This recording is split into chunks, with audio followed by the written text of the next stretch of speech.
दिवसीय अमेरिका के दौरे पर जहां क्वाड शिखर सम्मेलन में शामिल होने के लिए पहुंचे जो बाइडेन ने स्वागत किया।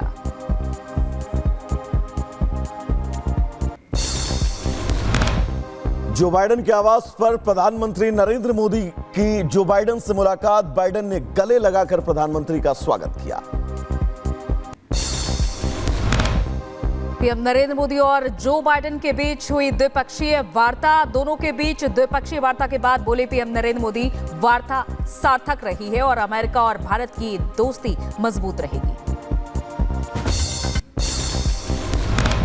द्विपक्षीय वार्ता के बाद बाइडेन ने प्रधानमंत्री नरेंद्र मोदी की तारीफ की।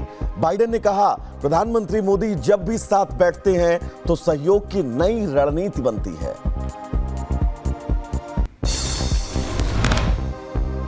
और साथ ही साथ ऑस्ट्रेलिया के प्रधानमंत्री एंथनी और पीएम नरेंद्र मोदी के बीच भी हुई द्विपक्षीय वार्ता।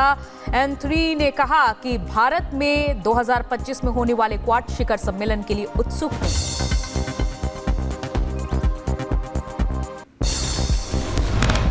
क्वाड शिखर सम्मेलन में बोले प्रधानमंत्री नरेंद्र मोदी, कहा यह बैठक मानवता के लिए बेहद अहम, हम सबको साथ मिलकर चलना होगा।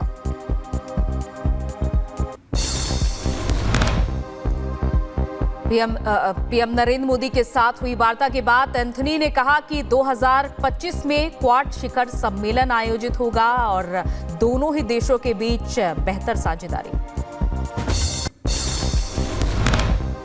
तो क्वाड समिट के बाद प्रधानमंत्री नरेंद्र मोदी न्यूयॉर्क में भारतीयों को करेंगे संबोधित। हजारों भारतीयों को प्रधानमंत्री नरेंद्र मोदी के संबोधन का बेसब्री से इंतजार है। और तिरुपति लड्डू विवाद में घिरी एआर डेयरी, जांच पड़ताल लगातार जारी।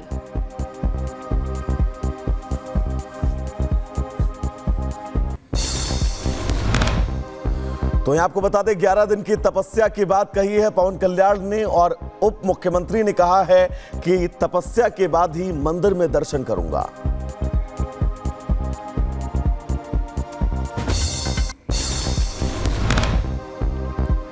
वृंदावन के संत समाज में भारी आक्रोश दिखा। जिस तरह से तिरुपति मंदिर में लड्डू में चर्बी मिलाने का मामला सामने आया है, आक्रोश ही आक्रोश नजर आ रहा है।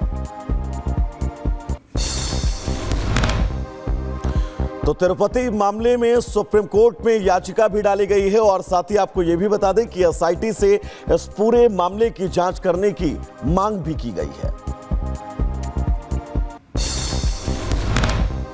तो जिस तरह से तिरुपति मंदिर में मामला सामने आया, उसके बाद काशी विश्वनाथ मंदिर में बने प्रसाद की भी जांच पड़ताल की।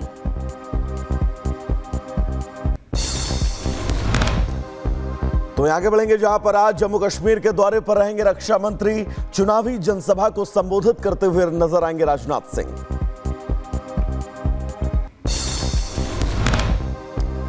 और विपक्ष पर जमकर बरसे गृह मंत्री अमित शाह। उन्होंने तमाम बड़ी बातें इस मंच से की और साथ ही साथ अगले संदेश भी दिए उन्होंने। तो जम्मू कश्मीर के अखनूर में बोले गृह मंत्री अमित शाह, कहा पिछले कई सालों से 3 परिवार जो हैं वो सिर्फ सत्ता पर शासन करते रहे और कश्मीर के लोग परेशान होते रहे। भाइयों बहनों, जम्मू कश्मीर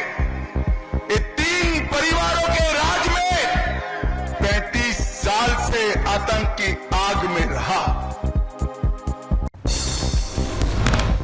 और सीएम पद से इस्तीफे के बाद आज केजरीवाल जंतर मंतर पर जनता की अदालत लगाएंगे। सुबह 11 बजे जनता की अदालत लगाएंगे।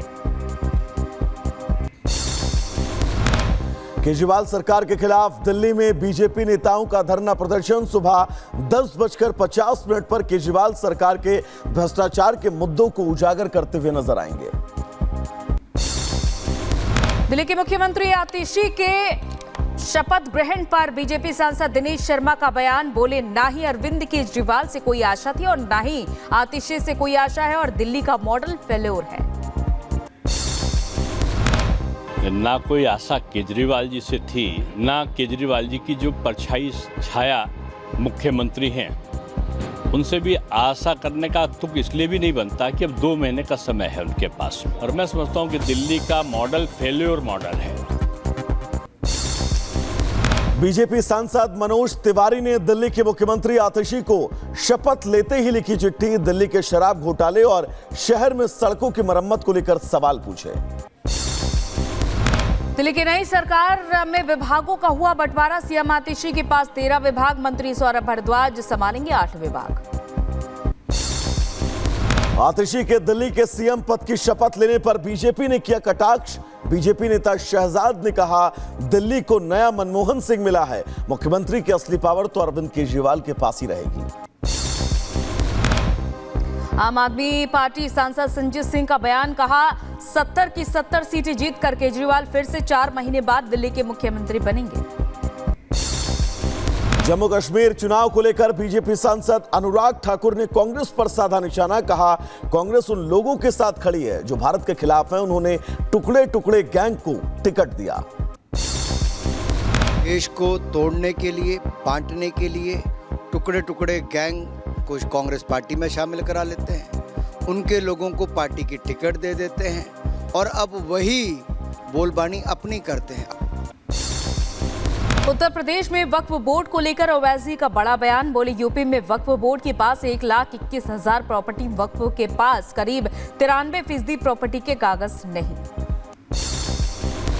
हिमाचल के सिरमौर में हिंदू संगठनों का जोरदार प्रदर्शन। वक्फ बोर्ड को खत्म करने और बाहरी लोगों पर रोक लगाने की मांग। मस्जिद के नाम पर अवैध निर्माण करने का आरोप। हरियाणा चुनाव से पहले शैलजा की नाराजगी से बड़ी कांग्रेस की मुसीबत। खट्टर ने शैलजा को बीजेपी में आने का ऑफर दिया। कहा कि कांग्रेस ने दलित बहन का अपमान किया है। पंजाब के तरनतारन में बीएसएफ को मिली बड़ी कामयाबी। तरनतारन से मेड इन चाइना ड्रोन बरामद किया गया। मध्य प्रदेश के टीकमगढ़ में बीजेपी नेता पर नाबालिग बच्ची से छेड़छाड़ का मामला दर्ज। बच्ची की मां की शिकायत के बाद पुलिस ने पॉक्सो एक्ट के तहत दर्ज किया मामला। गाजियाबाद में जबरन धर्म परिवर्तन कराने के मामले में पति पर एफआईआर। उस्मान ने आयुष्मान बनकर की युवती से शादी। महिला ने पति समेत 12 लोगों के खिलाफ दर्ज कराई एफआईआर। जौनपुर में बंद कमरे में चल रहे धर्म परिवर्तन के खेल का खुलासा। पुलिस ने धर्मांतरण करा रहे 5 युवकों को गिरफ्तार किया। उत्तर प्रदेश के हमीरपुर में अवैध मदरसों के खिलाफ बड़ी कार्रवाई। जिला प्रशासन ने 9 अवैध मदरसों को बंद करवाया। प्रशासन की कार्रवाई से मदरसा संचालकों में हड़कंप। बहराइच में नहीं खत्म हो रहा है खूंखार भेड़ियों का आतंक। नानपारा चीनी मिल के पास देर रात देखे गए 2 भेड़िए। बकरी को भेड़ियों ने अपना निवाला बनाया।